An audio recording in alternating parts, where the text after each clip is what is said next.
ವಕ್ರತುಂಡ ಮಹಾಕಾಯ ಸೂರ್ಯಕೋಟಿ ಸಮಪ್ರಭ ನಿರ್ವಿಘ್ನಂ ಕುರು ಮೇ ದೇವ ಸರ್ವಕಾರ್ಯೇಷು ಸರ್ವದಾ. ಓಂ ಗಣಪತಯೇ ನಮಃ. ನಮಸ್ಕಾರ ವೀಕ್ಷಕರೇ. ಕನ್ಯಾ ರಾಶಿಯವರಿಗೆ ಜುಲೈ 12ರಿಂದ 18ರವರೆಗೆ ವಾರ ಭವಿಷ್ಯ ಹೇಗಿದೆ ಅಂತ ನೋಡೋಣ.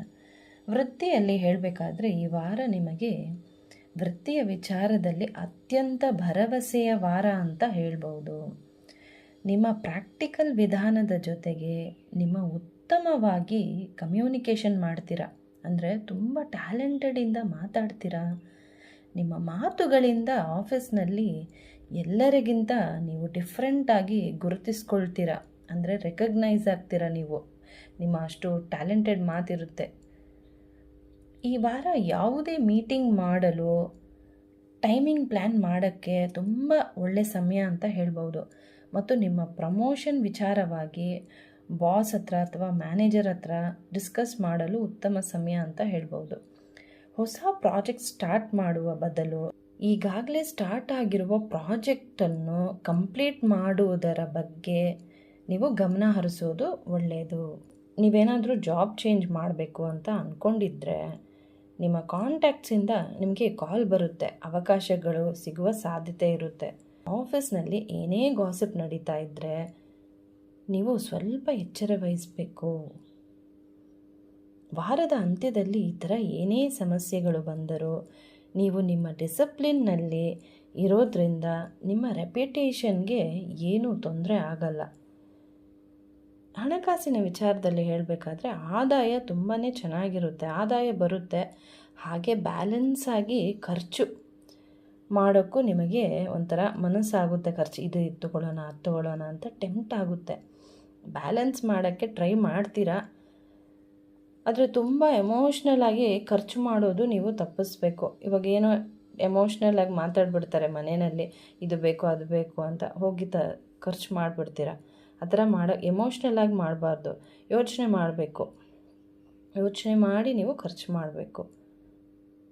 ಕುಟುಂಬದ ವಿಚಾರ ಹೇಳಬೇಕಾದ್ರೆ ತುಂಬ ಬ್ಯುಸಿ ಇರ್ತೀರಾ, ಆದರೂ ಆದಷ್ಟು ಉಳಿದ ಸ್ವಲ್ಪ ಟೈಮ್ ಆದರೂ ಫ್ಯಾಮ್ಲಿಗೋಸ್ಕರ ನೀವು ಟೈಮ್ ಕೊಡಲೇಬೇಕು. ವಾರದಲ್ಲಿ ಒಂದು ದಿನ ಆದರೂ ಮನೆಯವರ ಜೊತೆ ಔಟಿಂಗ್ ಹೋಗಲೇಬೇಕು. ವಾರ ಪೂರ್ತಿ ನಾನ್ ಸ್ಟಾಪ್ ಆಗಿ ಕೆಲಸ ಮಾಡ್ತೀರಾ. ಅದು ಯಾವುದೇ ಕೆಲಸ ಇರಲಿ, ಆಫೀಸ್ ಕೆಲಸ ಇರಲಿ, ಡ್ರೈವಿಂಗ್ ಕೆಲಸ ಇರಲಿ, ಯಾವುದೇ ಕೆಲಸ ಸ್ಟ್ರೆಸ್ಸೇ ಅಲ್ವಾ. 8 ಅವರು ಮಾಡಬೇಕು, ಟ್ರಾವೆಲ್ ಮಾಡಬೇಕು, ಹೋಗೋದು ಬರೋದು ಸ್ಟ್ರೆಸ್ ಇರುತ್ತೆ. ಏನಂತಾರೋ ಬಾಸ್ ಏನಂತಾರೋ, ಅಥವಾ ಕಸ್ಟಮರ್ಸ್ ಬಿಸ್ನೆಸ್ ಮಾಡೋರಿಗೆ ಕಸ್ಟಮರ್ಸ್ ಏನು ಹೇಳ್ತಾರೋ ಎಲ್ಲ ಸ್ಟ್ರೆಸ್ ಇರುತ್ತೆ. ಆದರೆ ಏನೇ ಕೆಲಸ ಇದ್ರೇನೋ ನಿಮ್ಮನ್ನು ನೀವು ರಿಲ್ಯಾಕ್ಸ್ ಮಾಡೋಕ್ಕಂತ ನೀವು ಆಚೆ ಹೋಗೋದು ತುಂಬಾ ಅಗತ್ಯ ಇರುತ್ತೆ.